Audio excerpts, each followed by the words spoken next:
Vijayawada దుర్గగుడిలో vigilance అధికారులు తనిఖీలు నిర్వహించారు. అన్నదాన కేంద్రం ప్రసాదాల తయారీ పోర్టులో తనిఖీలు నిర్వహించారు. ప్రమాణాల ప్రకారం సరుకులు వాడుతున్నారా లేదా అన్నది పరిశీలించారు. ప్రసాదంలో నాణ్యత సరిగా లేదని ఆరోపణలు వెల్లువెత్తాయి. దీంతో విజిలెన్స్ సోదాలు నిర్వహించింది.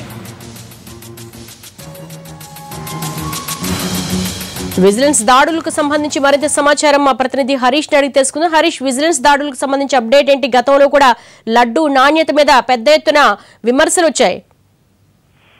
గతంలో కూడా చాలా విమర్శలు వచ్చినాయి.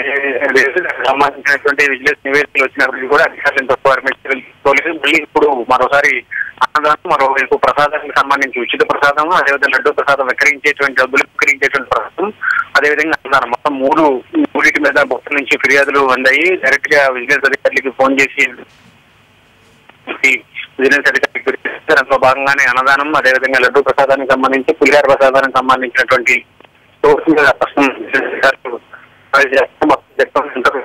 ఎంత సరుకు తీసుకొస్తున్నారు, సంబంధించినటువంటి నాణ్యత ఎలా ఉందా దాని మీద విజిలెన్స్ అధికారులు పరిశీలన చేస్తారు. వాటి నుంచి కూడా నమూనాలు సేకరిస్తారు. నమూనాలు సేకరించి పరీక్షలకు పంపడం ద్వారా వాటి నాణ్యత ప్రమాణాలు కూడా పరిగణలో తీసుకుంటారు. ఇంకోవైపు వారికి కంటెంట్ ఎంత కావాలి, ఎంత తీసుకొస్తున్నారు, ఎంత స్టాక్ ఉంది, లెక్కకు సంబంధించినటువంటి వ్యవహారం కూడా విజిలెన్స్ అధికారులు